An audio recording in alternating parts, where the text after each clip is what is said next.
Paz do Senhor Jesus Cristo, meus amados irmãos, amigos que amam a Deus, amam a sua palavra e confessaram Jesus como seu único e verdadeiro Salvador. A paz do Senhor para todos.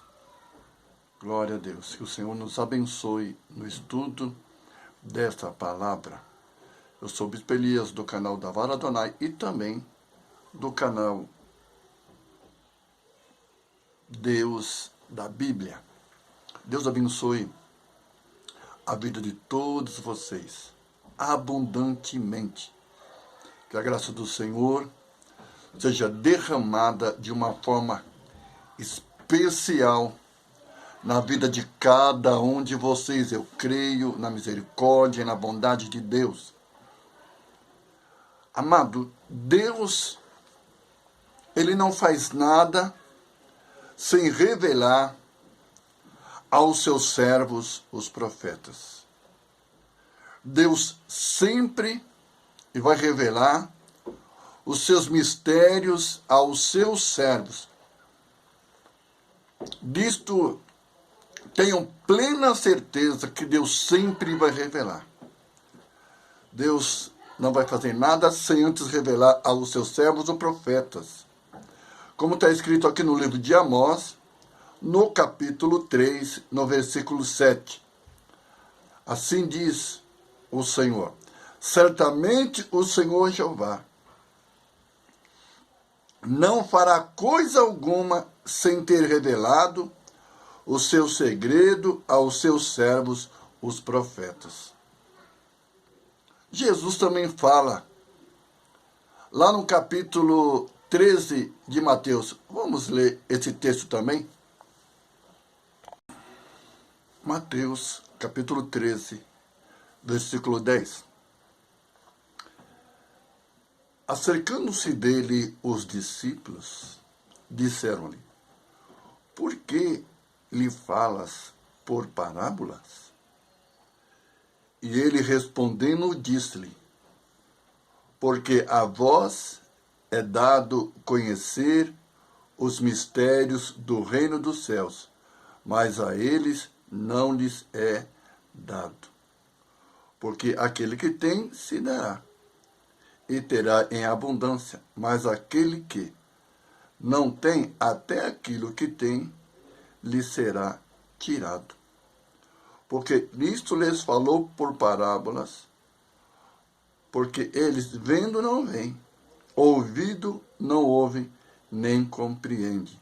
E nele se cumpre a profecias de Isaías que diz: ouvindo ouvireis, mas não compreendereis, e vendo vereis, mas não percebereis.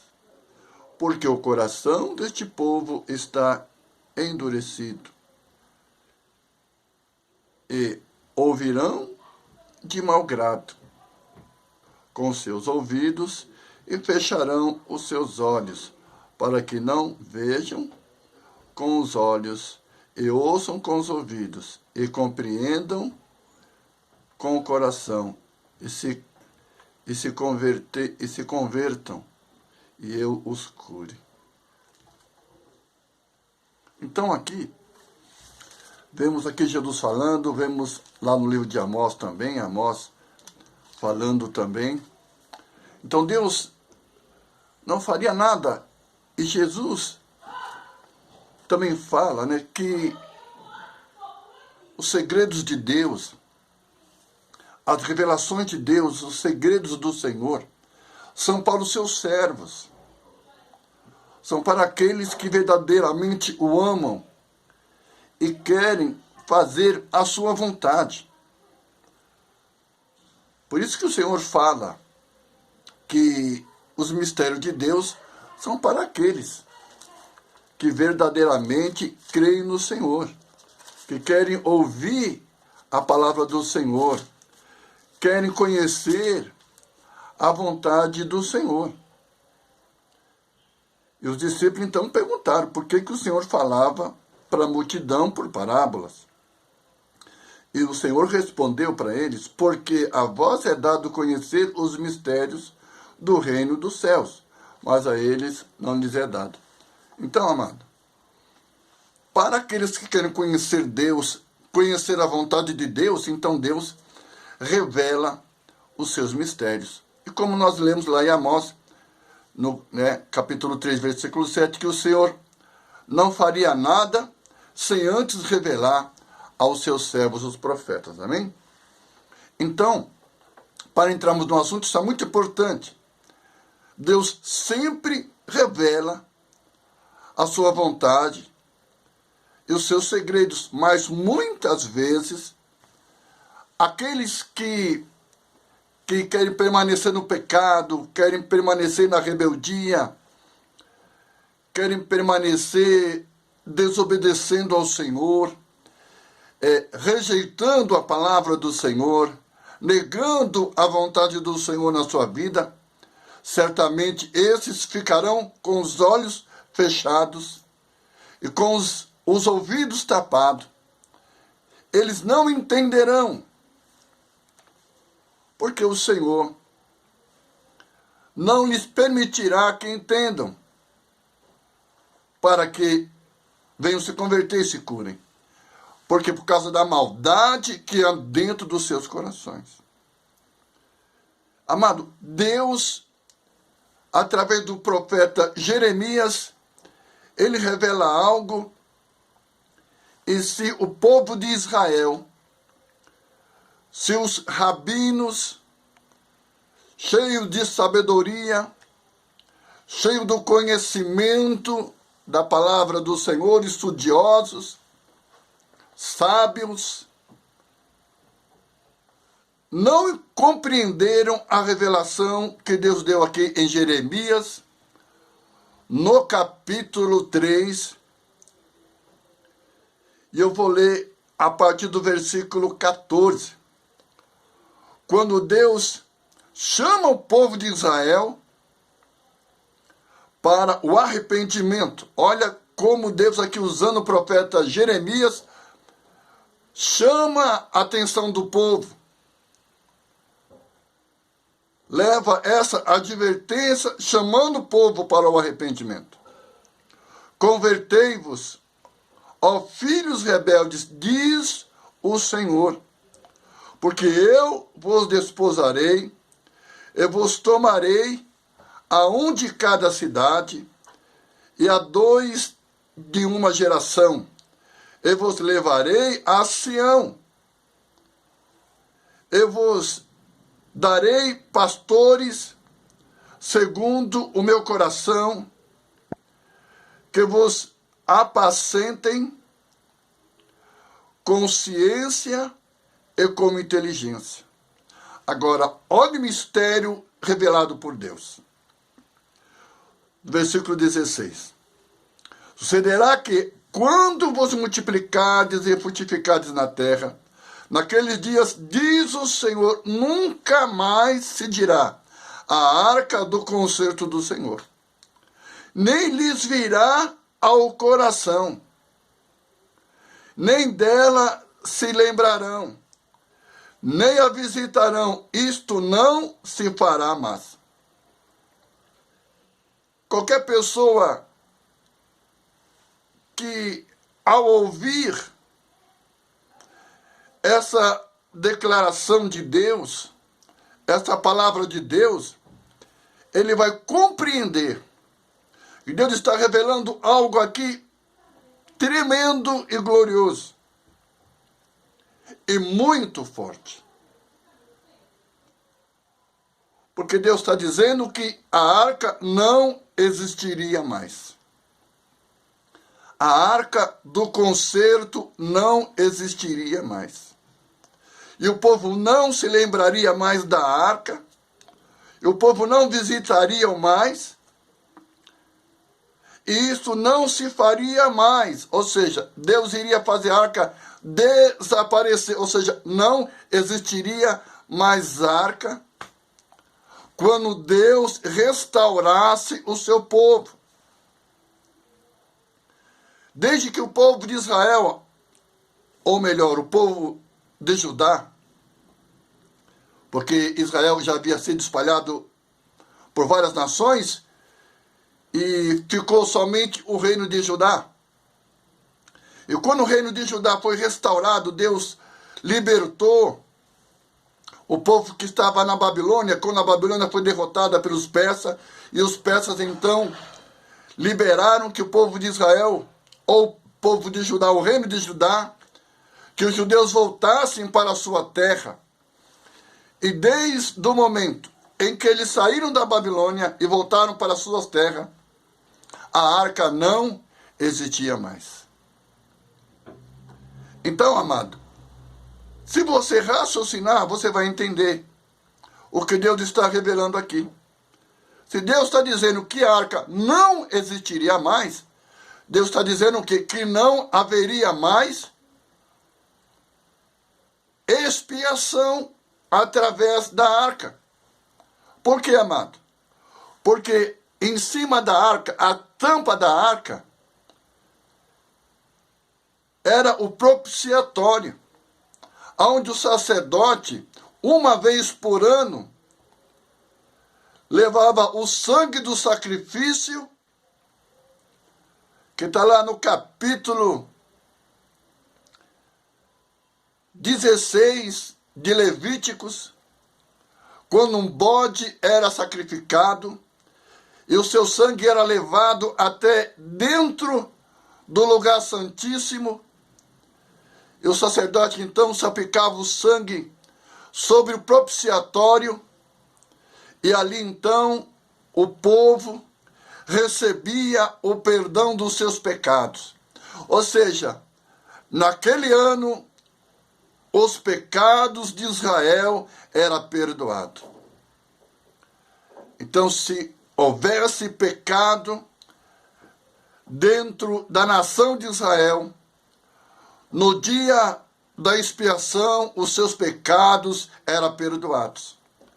O sacerdote entrava no lugar santíssimo, o chamado Santo dos Santos, e ali ele salpicava, respingava o sangue do bode sacrificado, para que o povo de Israel recebesse o perdão dos seus pecados. E o propiciatório, ele era a tampa da arca. Então, se não haveria mais arca, se a arca iria desaparecer, então junto ia desaparecer o expiatório. Então o povo ficou sem realizar a cerimônia da expiação, chamada de Yom Kippur, ou seja, o dia da cobertura, o dia da expiação. Então, desde o tempo da Babilônia, não se fazia mais expiação. Não se praticava mais o Yom Kippur. Por quê? Hoje, eles só lembram o Yom Kippur.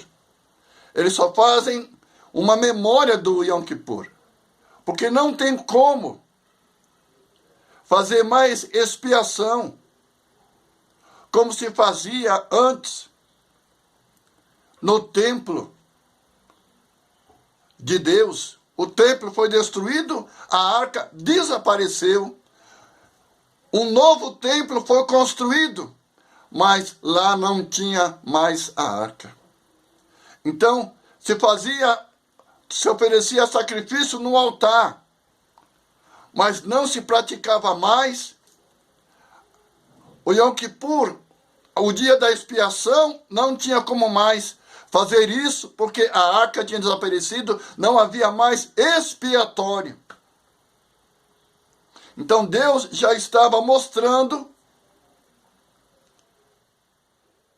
que este modelo iria desaparecer, que a expiação não seria mais feita através de um animal, de um bode. A expiação não seria mais feita sobre a arca, porque a arca havia desaparecido, e agora então como que o povo receberia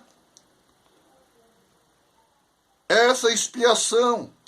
Como se faria expiação pelo pecado do povo, se não havia mais arca? Então aqui Deus já está revelando que esse sistema iria mudar. E verdadeiramente mudou. Por quê, meu amado? Porque o verdadeiro sacrifício viria. Eu estou falando do sacrifício do Senhor Jesus. Estou falando do Senhor Jesus, que realizou o verdadeiro sacrifício lá na cruz do Calvário. Vamos ler no livro de Romanos? Olha o que diz aqui, no livro de Romanos. Então agora, nós somos justificados, não pelo sacrifício, não por sangue de bodes derramado e apresentado lá num propiciatório que estava sobre a arca, porque a arca não existe mais. Mas agora houve um novo sacrifício. O sacrifício realizado por Jesus. Então Jesus se tornou o bode expiatório. Agora, essa expiação, ela foi realizada lá na cruz do Calvário. Olha o que diz aqui o texto da palavra do Senhor. Versículo 23, eu quero ler para vocês. Porque todos pecaram e destituídos estão da glória de Deus, sendo justificados gratuitamente pela sua graça, pela redenção que há em Cristo Jesus. Olha o versículo 25, que eu quero aqui falar para vocês. Ao qual Deus propôs para propiciação pela fé no seu sangue, para demonstrar a sua justiça pela remissão dos pecados dantes cometidos sob a paciência de Deus. Para a demonstração da sua justiça nesse tempo presente, para que ele seja justo justificador daquele que tem fé em Jesus. Amém, amado? Então agora, a nossa expiação, ela foi realizada através do sangue de Jesus Cristo. Vamos ver lá na epístola de João, 1 João, no capítulo 2. Vamos ver o que o Senhor nos fala ali. Olha que palavra maravilhosa. Olha que palavra linda aqui. Primeira epístola de João, capítulo 2. João começa falando forte, lembrando os irmãos. Assim nos diz, versículo 1. Meus filhinhos, essas coisas vos escrevo, para que não pequeis. E se alguém pecar, temos um advogado para com o Pai, Jesus Cristo, o justo. Olha o versículo 2. Ele é a propiciação pelos nossos pecados, e não somente pelos nossos, mas também pelos de todo o mundo. Não preciso nem falar mais nada. Amém, amados? Olha, eu também quero ler junto com vocês o livro de Hebreus. Olha o que fala o servo do Senhor. Livro de Hebreus, capítulo 9, versículo 11. Mas vindo Cristo, o sumo sacerdote dos bens futuros, por um maior e mais perfeito tabernáculo, não feito por mãos, isto é, não dessa criação, nem por sangue de bodes e bezerros, mas por seu próprio sangue entrou uma vez no santuário, havendo efetuado uma eterna redenção. Porque se o sangue dos touros e de bodes e a cinza de uma novilha espargida sobre os imundos o santifica quanto à purificação da carne, quanto mais o sangue de Cristo, que pelo Espírito Eterno se ofereceu a si mesmo imaculado a Deus, purificará as vossas consciências das obras mortas, para servirdes ao Deus vivo. Por isso é mediador de um novo testamento, para que, intervindo a morte, para a remissão das transgressões que havia debaixo do primeiro testamento. Os chamados recebam a promessa da herança eterna. Louvado seja o nome do Senhor. Irmão, não preciso falar mais nada. O texto da palavra do Senhor já está nos dizendo. Então, Jesus Cristo, o sacrifício de Jesus Cristo, foi a propiciação perfeita, realizada por Deus, para que os nossos pecados fossem perdoados, para que nós fôssemos salvos, para que nós fôssemos tirados do poder do pecado e do poder de Satanás para o poder de Deus.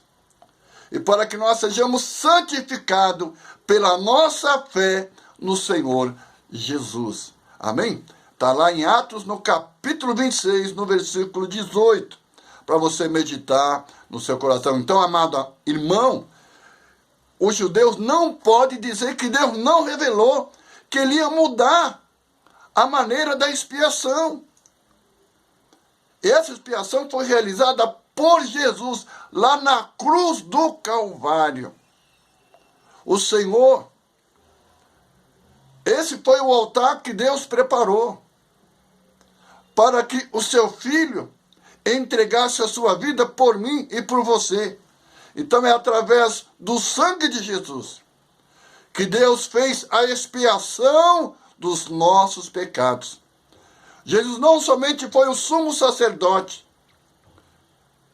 segundo a ordem de Melquisedeque, ele foi o sumo sacerdote. Ele não ofereceu um animal, sangue de um animal, de bode, de bezerro, mas ele ofereceu o seu próprio sangue, lá na cruz do Calvário, para que os nossos pecados fossem expiados. E eu e você, primeiro os judeus e depois os gentios, recebesse o perdão dos seus pecados. Jesus Cristo, um santuário não feito por mão humana e nem dessa terra, feito por Deus, vindo do céu, realizou esta grande salvação. Por isso que lá em Jeremias está falando que Deus iria desaparecer com a arca. Desaparecendo com a arca, irmãos, ia desaparecer o propiciatório. Então, o povo de Israel não teria como mais realizar a expiação dos pecados. Porque não tinha mais arca, não tinha mais expiatório.